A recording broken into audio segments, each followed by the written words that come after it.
Bem-vindos a todos à entrevista coletiva do Brasil. No dia anterior à semifinal da Copa América entre Brasil e Peru, a gente vai conversar agora com o Fred, jogador da seleção brasileira, lendo aqui as perguntas enviadas pelos jornalistas. A primeira, Fred, é do André Galvão, do SBT. Qual a maior dificuldade que a seleção brasileira enfrenta nessa Copa América? O favoritismo contra a seleção peruana é bom ou ruim? Contra a seleção do Peru, cara, eu acho que nós temos que... óbvio que nós temos favoritismo por estarmos jogando em casa, mas a gente tem que saber lidar com isso. Eu acho que a gente não pode levar isso para dentro de campo. A gente tem que continuar fazendo o nosso trabalho que a gente vem fazendo, e chega ali dentro de campo, nem pensar nisso, nem pensar em favoritismo, é apenas jogar e mostrar nosso trabalho. O Wellington Campos, da Rádio Itatiaia. Na primeira partida com os peruanos, o Brasil conseguiu fazer 4 gols.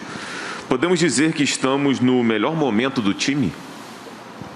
Cara, foi um jogo muito difícil contra o Peru, se vocês não se lembram ali. O primeiro tempo foi bem complicado, é uma grande equipe. E depois tivemos alguns outros jogos e a gente viemos crescendo ao longo do campeonato, ao longo do torneio. Cada jogo, óbvio, você vai se adaptando mais ao gramado, vai se adaptando a tudo, ao clima. Muitos jogadores vêm de fora. Então a gente vem crescendo. Eu acho que estamos num momento muito bom. E, como eu falei, manter, levar isso para dentro de campo, para a gente procurar fazer o nosso melhor. O Eduardo Gabardo, da Rádio Gaúcha, pergunta, e também é uma dúvida, é uma pergunta semelhante à da Amanda Gil, do Portal Metrópolis. Depois dessa sequência no time titular, é possível dizer que este é o seu melhor momento na seleção brasileira? Cara, acho que sim. Fico muito feliz de poder ter essa sequência com o professor aqui na seleção brasileira. E estou muito feliz de poder estar vestindo essa camisa, né, que é sempre uma honra para a gente. E poder estar jogando, vim jogando nos últimos jogos, para mim é maravilhoso. Melhorar a adaptação com meus companheiros ali no dia a dia. Então isso para mim é muito importante. Espero continuar fazendo um grande trabalho, manter e melhorar cada dia, né? Procurar melhorar também o trabalho para que possa continuar ajudando a nossa equipe, continuar colocando nó ali na cabeça do professor, né? Para que eu possa continuar fazendo um bom trabalho aqui. O Juan Alejandro Garrado, do Enel Camarim. Fred, a seleção já enfrentou 5 equipes nessa Copa América. Qual foi a mais difícil de enfrentar? Todas. São grandes equipes aqui, né, na Copa América, grandes times que vêm num jogo contra o Brasil, vêm jogar, posso dizer, o jogo da sua vida, né? Então todos os jogos são difíceis. Agora eu posso dizer que o último foi muito difícil, mas esse vai ser muito mais, né? Posso falar isso, porque a equipe do Peru é uma equipe que vai vir motivada, vai vir querer buscar a vitória contra o Brasil. Como eu falei, vai ser o jogo da vida deles e a gente tem que estar preparado, não existe jogo fácil. Como eu já disse aqui, o jogo contra o Peru foi um jogo muito difícil. Mas nós procuramos ali, nós fizemos nosso trabalho para tentar tornar o jogo mais fácil para a gente, né? Então a gente tem que correr, tem que se doar ao máximo ali para a gente tentar virar o jogo para a gente. E é o que a gente vai fazer amanhã. Vamos tentar fazer um grande jogo, porque vai ser um jogo muito difícil.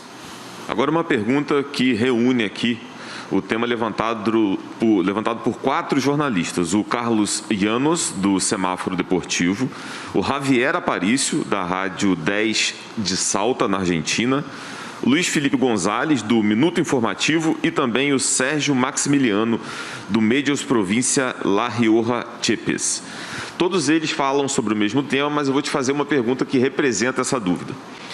Considera que, dessa vez, o Peru pode ser mais competitivo contra o Brasil do que nas recentes partidas pela Copa América? Cara, eu creio que sim. Como eu falei, é uma equipe que vem atuando muito bem, tem grandes jogadores ali. Alguns que já jogaram aqui no Brasil, muitos conhecem. E vai ser o jogo da vida deles. Estamos numa semifinal de Copa América, num jogo contra o Brasil, que é na nossa casa. Então eles vão procurar fazer um grande jogo. Eu acho que é uma equipe que tem uma consistência grande, eles tentam jogar também. Então a gente tem que estar preparado para tudo. Temos que estar preparado para o gramado, para o clima, para tudo, para a equipe dele, se vier jogando, se vier defendendo mais. Então a gente tem todos os planos ali, vamos estar preparados para que a gente não possa ser surpreendido e possamos sair vitoriosos. Gabriel Carneiro, do All Sport. Na sua visão, o que o Chile acertou na marcação no primeiro tempo do jogo passado, que fez o Brasil só conseguir 2 chances de gol? Como vocês se prepararam para evitar isso de agora em diante? Cara, o Chile é uma equipe que tem muita qualidade também, que tentam pôr a bola no chão e jogar. E nós fizemos um bom primeiro tempo nesse jogo contra o Chile. Acho que eles não tiveram quase nenhuma chance, nenhuma, se não me engano, não tiveram chute a gol. E nós defendemos muito bem e conseguimos jogar bem. Como você falou, tivemos 2 chances ali. Infelizmente não conseguimos reverter em gol. Mas no segundo tempo a gente conseguiu fazer o gol, logo no começo do jogo. Então é uma equipe que tem uma qualidade, é uma equipe que sabe jogar também. Mas como eu falei, fizemos um grande jogo, não deixamos ser surpreendido, e foi importante para a gente sair com essa vitória. Foi uma grande vitória, por sinal. Última pergunta do Kim Beluco, do Futebol Interior. Nos últimos jogos, o Brasil não teve dificuldades para vencer o Peru, e do outro lado da chave, a Argentina vem realizando um grande campeonato. Internamente, vocês já conversam sobre um possível Brasil e Argentina na final? Cara, claro que não. A gente ainda tem que esperar. A Argentina tem um grande adversário também.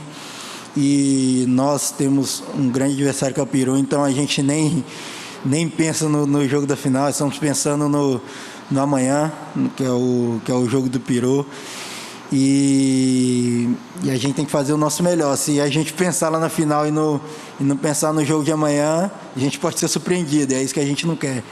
Então a gente só pensa realmente no Peru, e para a gente fazer um grande jogo. Obrigado, Fred. Valeu, obrigado. Muito obrigado. Esse foi o Fred, jogador. Continuando a entrevista coletiva da Seleção Brasileira, agora com o treinador Tite e auxiliar Kleber Xavier. Muito obrigado pela presença de vocês. Primeira pergunta do André Galvão, do SBT. Tite, qual o perigo de enfrentar uma seleção que conhece a Seleção Brasileira tão bem? As duas equipes, elas têm já uma tradição de enfrentamentos dentro da competição da Copa América. Ela fez na última Copa América a sua final. Ela também se enfrentou em fases de grupo, ela se enfrentou nas eliminatórias. E a partir daí termina qualquer que seja a observação, qualquer que seja a confirmação de prognóstico, de situações. Jogo diferente, situações diferentes, momentos diferentes, equipes diferentes, realidade diferente, jogo mata, né, com um nível de exigência muito alto. Joga melhor para passar, esse tenho certeza que é o nosso objetivo, entendo que também seja do Peru. Se aprofundando nisso, que vem o Eduardo de Menezes, da ESPN Brasil Fox Sports. Na primeira fase, você elogiou muito a equipe do Peru, e agora, como montar uma estratégia tendo atuado contra eles recentemente? A equipe do Peru, como o Tite falou anteriormente, é a equipe que a gente mais enfrentou, é a seleção que a gente mais enfrentou. A gente vai para o 7º confronto, né? Jogos muito difíceis, com exceção do primeiro jogo da Copa América passada, e os jogos recentes agora da eliminatória, e esse jogo que foi 4-0, mas foi um jogo muito duro, primeiro tempo... A criação dos gols foi só no final. Os gols aconteceram que deram o placar elástico no final. Então a gente conhece bem o Peru nos conhece também. Trabalhamos hoje o último treinamento com as nossas estratégias ofensivas e defensivas. Eles perdem um jogador importante que é o Carrijo, ganham outros jogadores como ganharam recentemente, como o Penha meio campo, como o Lapadula atacante, que são jogadores novos da seleção, né? Agora a possibilidade de ter um Garcia em campo também. Mantém jogadores experientes e qualificados como o Trauco, como o Yotun, como o Cueva, né? Que são jogadores de nível, uma equipe agressiva que marca médio muito forte. A gente estudou, tem estudado, tem o mesmo conhecimento, né?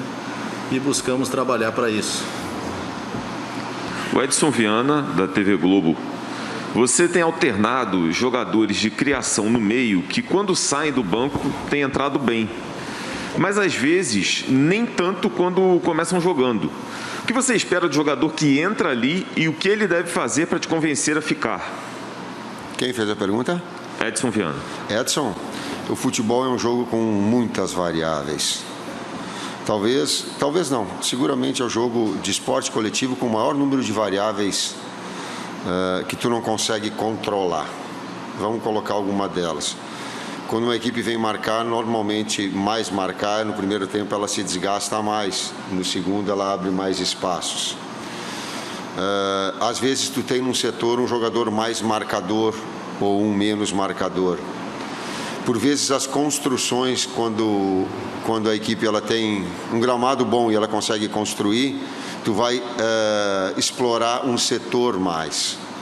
Então, são muitas variáveis. O que a gente procura traduzir e trazer para os atletas é que eles mantenham um padrão. Mas essas oscilações e essas variáveis, ela é da compreensão daquele que é o esporte com maior número de variáveis que não são controladas. Diferente do basquete, diferente de voleibol. E que a efetividade, por vezes, ela fala mais alto do que o melhor desempenho. Pergunta do Kevin Pacheco, do RPP Notícias. Qual a sua opinião sobre a participação de Gianluca Lapadula na seleção peruana? E se você acha que a seleção perde muito com a ausência de André Carrijo? Começar pela última, o Carrijo é um dos jogadores que mais tem atuado, né, pela seleção peruana, um jogador que mescla criação com jogada no terço final, jogador de força, jogador inteligente, é uma referência da equipe, né? E o Lapadula é uma novidade, né? O Lapadula vem nos últimos jogos buscando um espaço que o Peru sentiu muito com a saída do Guerreiro. Os últimos 3 atacantes centrais que o Peru usou, o Farfán não está na Copa América, Rui Dias também não está na Copa América.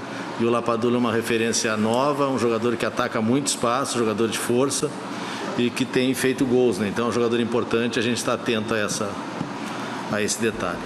E com essa resposta você atendeu também aqui uma dúvida do Jean Paul Quadros, do American Television. Vamos agora para Rafael Zarco, do Globo Esporte. O senhor começa alguns jogos com Paquetá, outros com Everton Ribeiro. Um dos dois vai substituir Gabriel Jesus. Seja quem for, a ausência de Jesus modifica seu sistema para esse confronto contra o Peru? Basicamente uma equipe equilibrada, onde ela tem 2 jogadores que atacam o espaço, que são atacantes verticais, uma composição com 2 articuladores e com 2 médios. Essa é a ideia. Se ele é de lado, se ele é de centro, aí eu não vou falar porque é também um momento estratégico nosso, importante. Agora, o que é mais importante é enaltecer o trabalho dessa equipe toda. E está aqui o técnico para reconhecer um trabalho que ele vem modificando nomes de um jogo para outro, quem tem mantido um padrão, né, que vem em alguns momentos, conforme a necessidade do jogo, busca de um jogador mais técnico, e aí tu tem Everton, um jogador um pouco mais de força de imposição de chegada, tu tem o Paquetá, se tu tem um jogador de imposição, tu tem Fabinho com o Casimiro, mas aí tu quer um jogador com Rodinha, tu tem Fred, tu tem Douglas, e criar essas possibilidades todas é que eu vejo como uma equipe ela se fortalecer. Para usar alguns dos exemplos da variação que a gente tem feito em termos de escalação. Os 3 zagueiros jogando muito, Militão jogando muito, Thiago e Marquinhos. Então, tu tem aí, fica com um leque de opções e nesse momento ele é fundamental a preparação de toda a equipe e desses jogadores que têm muito feito a diferença quando tem entrado. Maurício Savarese, da agência Associated Press. Vocês entendem que existe alguma diferença fundamental entre o futebol praticado hoje na Copa América e o da Euro, se é que estão conseguindo, né, assistir aos jogos de lá? A diferença... Como é o nome dele, não? O nome dele é Maurício Savarese. Maurício, nós começamos com aquilo que eu falei de variáveis muito importantes, me ajuda a complementar depois, que a gente fica sem referência para comparar. A comparação já por si só ela é muito difícil. Aí tu fica sem referências importantes para fazer. Ela começa com o tempo de preparação, ela passa por público no estádio, ela passa por gramados de grande qualidade. Isso tem uma série de variáveis que é muito difícil tu fazer uma comparação e trazer essas. Então a gente tem que buscar unicamente. Eu acho que vai estar a Dinamarca, né? A República Tcheca estava na iminência, ou República Tcheca e Dinamarca, de ser uma das 4 equipes finais da Euro como surpresa. Então tu tem que olhar de uma forma mais profunda, senão fica uma situação, sabe, meio aleatória, de querer ter opinião para tudo, de defender situações todas. Não, tem que aprofundar o tema. Eu não tenho condições porque eu não estou devidamente aprofundado em relação à Euro, né? E até para fazer o comparativo. Mas a gente tem que ter, e eu tenho, bastante cuidado em termos comparativos. A Marina Granziera, da Caracol TV. Os 4 técnicos que estão na semifinal já estiveram na semifinal de 2019. 3 deles, incluindo você, Tite, vêm com um processo de alguns anos em suas seleções. Você que já jogou contra esses técnicos nos últimos anos, vê evolução nesses projetos? As seleções sul-americanas estão evoluindo? Começando pelo próprio Peru, que a gente tem enfrentado mais, né? A equipe que fez uma grande Copa, uma boa Copa de 2018. O trabalho do Careca é um trabalho de altíssimo nível, de novo chegando numa fase decisiva, como chegou na final do ano passado. Ele remontou a equipe do momento difícil que ele vem passando nas eliminatórias para a Copa América. Só teve um resultado negativo, que foi a derrota para a gente. Então é uma equipe que cresce, uma equipe com renovação. Muitos jogadores importantes não vieram para cá. O mesmo acontece com a Argentina, né? O Scaloni também tem feito um trabalho descobrindo novos atletas, a cada dia trouxe novos atletas para essa competição. A Argentina tem feito uma competição de nível. E o professor na Colômbia, ele tem um trabalho novo, ele sai do Chile para assumir uma Colômbia ainda descobrindo algumas situações, ainda remontando uma Colômbia que trocou de técnico muito, né? É a que mais trocou de técnico, né? E se encontra já dentro da competição fazendo grandes jogos. Vai ser um jogo duro também do outro lado, né? Acredito que as equipes que mereceram essa classificação estão na semifinal e são 2 decisões difíceis. Então 3 equipes que estão evoluindo com o mesmo treinador e uma que está ainda começando um trabalho. Mesmo assim, o Rueda conseguindo uma classificação extremamente importante, num muito bom jogo. Foi muito bom jogo. Uruguai e Colômbia foi muito bom jogo, jogo jogado, de qualidade técnica individual das 2 equipes, né? Quem deu para apreciar um espetáculo de qualidade.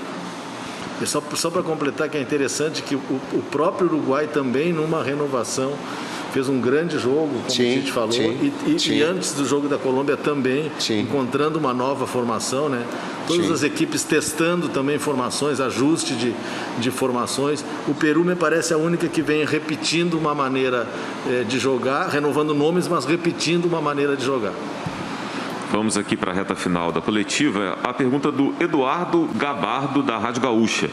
Mesmo sem confirmar o time, é possível contar se você teve alguma dúvida sobre a escolha do substituto do Gabriel Jesus, ou foi uma escolha natural? Dúvidas pela qualidade das equipes, pela qualidade dos atletas e pelo nível de desempenho que eles estão tendo ao longo da competição toda. Invariavelmente, quando tem entrado bem. Wellington Campos, da Rádio Itatiaia. Você sempre apostou no futebol do Lucas Paquetá. Quais são as qualidades dele na seleção brasileira? Eu gosto de quem joga bem, eu gosto de bom atleta, eu gosto de boa pessoa, eu gosto Eu não tenho preferência de Lucas, Edgar. A gente teve momentos que ele não foi convocado, teve outros momentos que foram outros atletas convocados. A gente tenta medir, na medida do possível, humanamente, aquilo que a gente entende como ser justo, dentro de uma ideia de futebol que a gente tem. É um dos 9 atletas sub-23 que a gente tem no grupo. É um atleta que, saindo do Flamengo, com pouco tempo no Flamengo, não conseguiu fazer um bom campeonato pelo Milan, não conseguiu performar bem. Já no Lyon, ganhou nos últimos 3 meses, ele foi escolhido 2 vezes o melhor jogador do campeonato. Tem desenvolvido funções diferentes dentro do Lyon e com a gente cresceu muito nos trabalhos. Importante esse período aí de 36 dias que a gente está junto com os atletas, que a gente consegue ter uma continuidade de trabalho e fazer com que eles cresçam, né? E que a gente consiga observar de uma maneira melhor. Então vive um grande momento, tem entrado bem e complementando essa resposta com a resposta anterior do Tite, esses atletas sub-23 e atletas também experientes que vêm pela primeira vez com poucas convocações têm nos dado grande resposta dentro dos jogos, não só nos treinamentos, mas dentro dos jogos, nas oportunidades que têm recebido. Vamos para as 2 últimas. Agora é a da Kiyomi Nakamura, da Easy News. Ela destaca que durante as transmissões dos treinos, das atividades da seleção na CBF TV, os torcedores têm participado com intensidade, feito comentários efusivos, falando sobre a seleção, e muitos desses comentários são até lidos durante a transmissão. Apesar de não ter público no jogo, Tite, vocês sentem o carinho e o entusiasmo da torcida de alguma maneira? Eu posso falar por mim particularmente, eu procuro me filtrar muito de todos. Eu não tenho rede social, eu procuro não ler rede social absolutamente nada. Eu digo assim que o jogo que nós, da comissão técnica e os atletas jogamos, é um jogo diferente da imprensa, é um jogo diferente da torcida. É um jogo mental, onde a gente fica tão envolvido, tão absorto no nosso trabalho, na busca dos detalhes, na busca de preparação, que ele abstrai todos. Eu, particularmente, sou assim. Claro que a gente fica sabendo de alguma forma, e claro que a gente fica contente quando eles são elogiosos, mas a gente sabe que o futebol ele te traz paixão e na proporção exata do resultado ele te traz o elogio, o contrário é da mesma forma. Entender isso com naturalidade, aquilo que o esporte exige que a gente tenha de lucidez, de discernimento, de serenidade, de enfrentar essa atividade que ela é bastante exposta. E o carinho que a gente tem recebido nos hotéis, né, por onde a gente passa. Nesse período que a gente está junto, passamos em Porto Alegre, teve carinho do torcedor na saída, né, na nossa chegada, na saída do hotel, nos translados para treino. Aconteceu em Brasília, tem acontecido direto aqui no Rio, sempre cheio de torcedores nos esperando dentro do hotel, ali no espaço que eles podem ficar. Os jogadores atendem, os jogadores sentem esse carinho. É a relação que a gente tem e que a gente valoriza, a relação direta humana. O grupo de segurança de Aloysio e tal, procurando eles ficarem separados com devida máscara, para ter os devidos cuidados, que tem assim uma coisa, mas com os devidos cuidados de todos. Joaquim, quem mais me ajuda? Fernando, Joaquim, Melo. Então esse pessoal todo também nos ajuda, nos dá suporte. Jefferson, Lincoln e Aloysio. Eu falei o Fernandão. Comecei pelo maior, que é o Fernando. Obrigado. A última questão aqui é um combinado aqui entre as perguntas de Monique Danello, do TNT Esportes, e do João Moreira, do Movistar Deportes do Peru. Ainda que tenham se enfrentado, né, na primeira fase, Brasil e Peru, é possível surpreender ou ser surpreendido nesse jogo de amanhã? Não acredito. Nem a favor nosso, nem contra nós. Sabe por quê? Porque quando se monta uma estrutura de uma equipe, são alguns detalhes específicos que tu tem a condição que com 5 minutos de observação tu ajustar. Então, o que tem é uma vantagem técnica, o que tem é mais tempo, entrosamento da equipe, um entrosamento do técnico com a sua própria equipe, o momento do atleta, a qualidade técnica individual dele, todos esses fatores, para mim, eles são... Eu não acredito em nó tático. As pessoas usam bastante isso, eu não acredito. Eu particularmente, tanto foi a favor quanto contra mim. E toda vez quando foi a meu favor, eu digo assim, não acredita, Tite, que esse elogio aí não é, tu sabe que não é. O que tem, sim, às vezes tu tem um agudo do lado, tu tem 2 atacantes centrais, mas não é. É toda uma estrutura que ela deve envolver e a gente deva analisar junto esse conjunto todo, esses 2 aspectos, ou essas variáveis todas que elas são importantes no jogo de futebol. Como eu falei anteriormente, que é mais do que tudo, ele é um jogo mental. Um jogo mental. Principalmente em jogo único. É um jogo mental. E assim a gente finaliza a coletiva da Seleção Brasileira no dia anterior a Brasil e Peru pela semifinal da Conmebol Copa América, amanhã no estádio Newton Santos, às 20 horas, horário de Brasília. Obrigado, Tite. Obrigado, Kleber. Até amanhã. Obrigado.